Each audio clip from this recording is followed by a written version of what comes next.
In the last video, we talked about why our body hold on to weight during perimenopause and menopause because of safety deficit.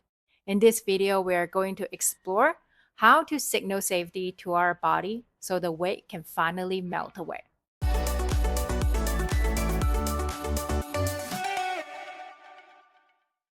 Before we're going to talk about what to eat, we need to ask, how is our body actually responding to the food that we are already eating?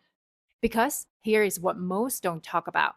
Two people can be fed the same food at the same time, and one can burn it off easily, while the other store it as fat.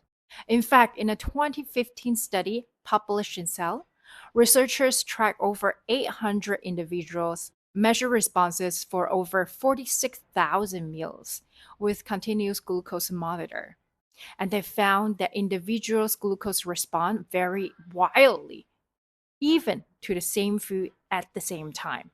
Why? Because of stress, sleep, gut health, hormones, and our nervous system state. So, a perfect meal on paper can still spike your insulin and trigger fat storage. Because each blood sugar spike and crash is interpreted by your body as instability, and instability signals potential danger, which asks your body to hold on to more fat to protect you. So, the first step is to understand our blood glucose baseline and what each food or food combination do to our blood sugar level. And we can do so with a basic glucometer or a continuous glucose monitor for deeper insights. And if you don't have that, you can start notice how you feel 1 to 2 hours after a meal and start tracking your cravings, brain fog, energy level, and mood, and pay attention to how each food makes you feel. Because our body speaks through patterns. And when we learn how to read it, we can stop guessing and start responding. Now that we understand blood glucose, we can start looking at the next major input, minerals. Because minerals are what our nervous system used to fire, signal, and regulate everything from blood glucose level all the way to stress response. For example, magnesium is involved in over 300 enzymatic reactions, from cortisol regulation, blood sugar control to calming the HPA axis. Potassium supports nerve conduction and cellular hydration, especially important when estrogen is declining. Lower level of zinc and selenium are linked to slow thyroid functions and higher inflammations, which are two major contributors to weight gain in midlife.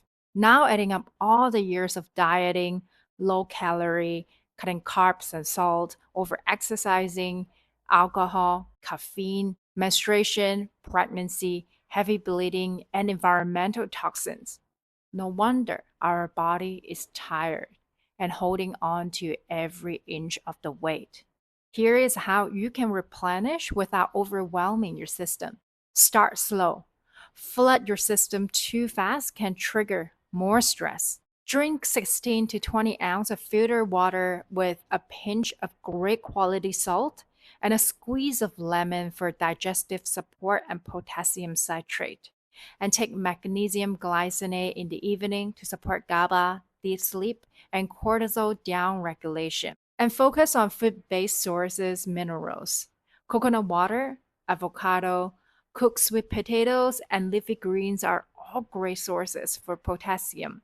Brazil nuts for selenium, pumpkin seeds or oysters for zinc, and occasional seaweed for iodine. And remember not to megadose or combine too many at once, because flooding your system with high dose of minerals, especially without balance, can disrupt electrolyte gradient, stress your kidney, and trigger osmotic imbalances at a cellular level, which will lead to bloating, fatigue, irritability, or paradoxical water retention, the very things that you're looking to heal. The third factor, movement, but with strategic timing. In perimenopause and menopause, our body does not respond to intensity, it responds to safety. And the best way to signal to our brain that we're not in danger anymore is through rhythmic, predictable movements. Research has found that post meal walking improves blood sugar regulation and reduces insulin spike. Gentle movement in the morning lowers cortisol. Moderate resistance training improve insulin sensitivity, maintain lean mass, and reduce visceral fat. Now it's not about intensity, but when and how we move.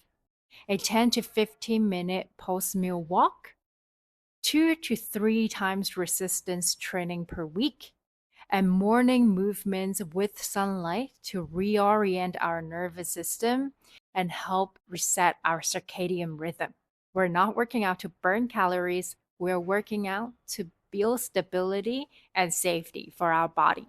Last but not least, nervous system repatterning. If your body feels like it's in survival mode, no amount of clean food and perfect workout can override that. Because biology isn't through forcing, it's through signaling. And one of the most powerful signals that you can give to your body is you are safe and you are allowed to rest.